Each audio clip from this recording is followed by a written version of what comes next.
I want to go back to Micah Parsons because I can't remember if it was Friday or over the weekend, but Ricky the dog on Twitter and he's got his sniffer up to things. Yeah, and he knows. knows. He was very mean to me on Twitter recently. Well, hey, that's the insider game sometimes. It's vicious. But there were reports that of all the teams out there, like the Packers actually put together somewhat of a serious package or were interested, and they called the Cowboys and said, hey, let's do this. Is there any truth to that? And if Parsons does end up getting dealt, do we have any kind of timeline? And is the expected package it would take to receive him kind of like what it was when the Bears traded for Khalil Mack?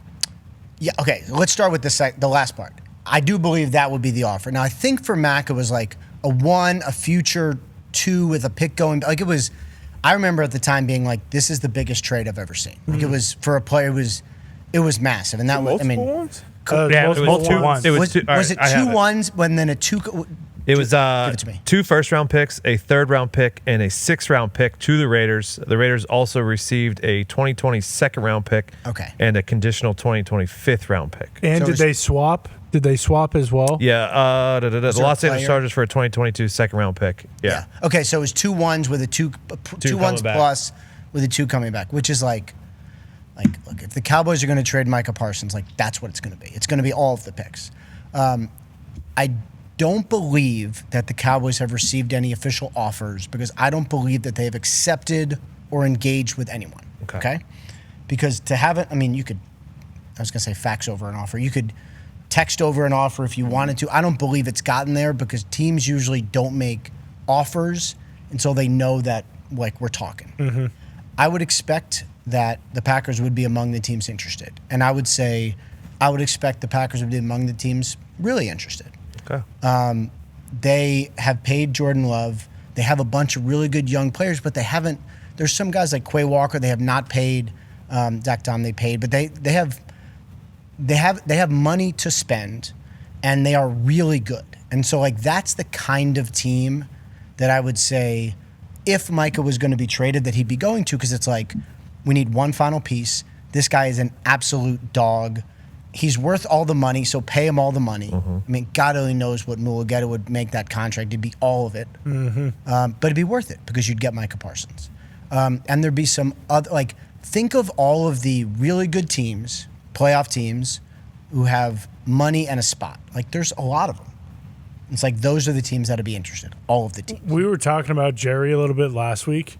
Is there any sort of sense that he has lost it whatsoever when it comes to the business side of it? Because someone actually released the amount of money he lost by waiting for Dak and waiting for CD, and it's $65 million over 2 different deals.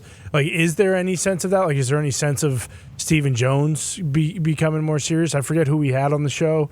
Maybe it was Traeger. It was Swagoo. And Swagoo basically was like, hey, the Cowboys need to completely separate the two, when it comes to front office stuff, and then the Cowboys stuff, the tours and the practices and things like that.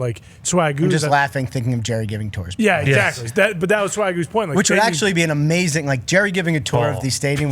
People would pay top dollar. That'd be sold out for months. Absolutely amazing. Count me in on that. But is he is there any sense like that? Is Stephen Jones, is that plan already kind of in place? Is that going to happen sometime soon if this keeps going terribly wrong? So I think it is happening. I think Stephen Jones and Will McClay are now, there's sort of an eye roll, I'm sure, because it's the son of an owner. But Stephen Jones is very smart, very well versed, great at personnel, and very good at value and figuring out dealing with the organization. You call him the president, you'd call him the COO, which is his actual title, whatever.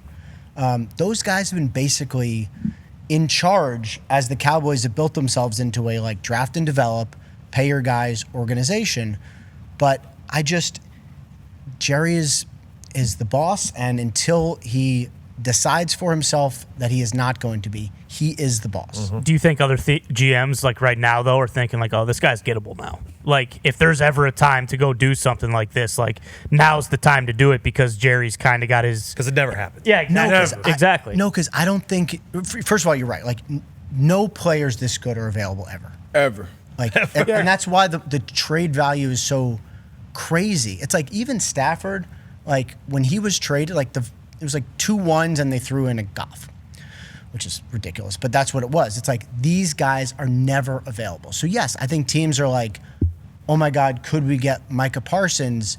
But then you talk to these teams, or you talk to the Cowboys, you talk to people involved, and it's sort of like, he ain't going nowhere. They don't talk like he's going. Like the Cowboys have not engaged. They have not get said the like, deal done. Yeah, but exactly, and like you just said it, they've turned themselves into like a draft, grow your players, take care of them. Like, sure, they are that, but like they do it wrong.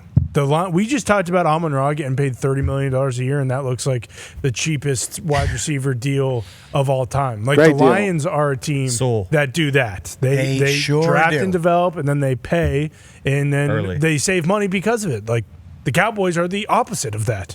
They don't pay guys. They make it a huge stink, and then it gets done. Like, see, we're a year removed from CD Lamb having Hollywood Brown and Kyler Murray as his profile picture, whatever the hell it was, and people thought he was going to Arizona. Like that's what happens with the Cowboys every single year. So, like that CD Lamb one never made sense to me.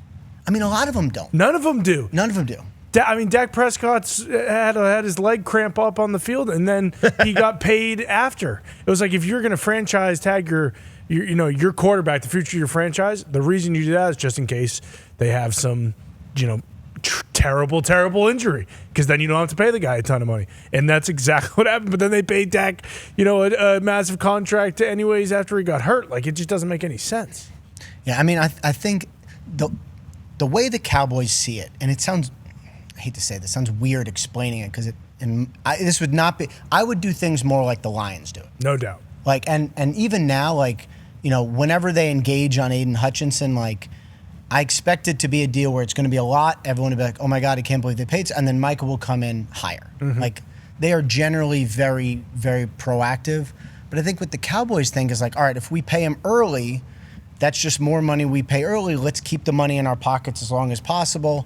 Pay him when we have to, pay him. And like, if we have to pay a little more, we have more information. That's generally the thought, but like, that does cost him a little more. Does the locker room care, Butsy? I mean, it is good for I think the just the overall morale, and like the we always talk about the buzzword culture. So like how the Eagles do business. Yes. Like, hey, you guys, you do your job, you come in, you're good on the field, you're good in the locker room, you get paid. Saquon, you get a bump. Jordan, you get paid. That Lane Saquon, Johnson, you think that Saquon contract, everybody was like, oh. Yeah, and you look at him like, okay, the second contract. Yeah, that's Saquon. Yeah. You know what I mean? And that's how I'm sure everyone views Micah in the Dallas locker room, because even last year when they were pretty much out of the playoff run, Dak was hurt. He was still out there, playing hurt. CD Lamb, who just got paid, he was still playing hurt. So I credit that a lot to Mike McCarthy, who's there as well. But to Jerry's credit and to Steven's credit, they do draft well. Like they find good players, and really they pay them late. Jerry's, in his mind, it's like, okay, if I pay him early, I guess you're getting 1 year closer to that next deal anyway, if it's going to be a guy, so you're going to end up paying them big time money. They paid Trevon Diggs early. I think in his third year, he was a second-round pick. But, Micah, after his third year, yeah, he's one of the easy guys, I feel like. He's done everything right from the beginning. He's been an all-pro, a Defensive Player of the Year candidate every year. Like, just get that one done, because he's not going there. You have his leverage. You have his rights for the next 3 years, fifth-year option, and you can franchise him twice. So, I mean, get that deal done. To us, it makes sense. We're not writing the checks. I get that part. But, I mean, we never see a player like this available or a player like this play on their fifth-year option. Like, never. Yeah. You never see that. Well, and they can't really lean back on the, like, hey, we'll just keep this extra money in our pocket right now in case we want to improve the team, more, because you look at what they did last offseason. That's what everyone bitched about. It's like, well, you guys didn't do anything during free agency also, to make the team any better. Well, yeah, exactly. And now we're at the point of the game where it's like, okay, you've just alienated your best defensive player. And, yeah, it's not like there are guys like Micah Parsons out there who are available to get, in the interim. Like, it's just not going to happen. It makes no sense. And it's hard to imagine right now, but this is going to get louder because the Cowboys Netflix show comes out tomorrow. Yeah. on Netflix. And so maybe this whole entire thing, and if this is the case, then I take back everything I've said about Jerry Jones. He's a genius. Maybe he's waiting to sign him tonight so that everybody knows that this Cowboys show is coming out on Tuesday, and it's great promotion for it. And this whole thing was just, a joke, basically. But there's going to be a clip that comes out where Jerry's probably not even talking about Micah, but something gets said, and then people link it that he's talking shit about Micah, like people did with Dylan Gabriel after his, game. People said he took a shot at, Shadir Sanders. Obviously, he didn't. But people will do that with stuff that comes out from this show tomorrow because it's basically just about Jerry. I didn't realize it's coming out to him. I actually watched it. I watched all 8 episodes. Yeah, it's kind of awesome. Is it Jerry last season?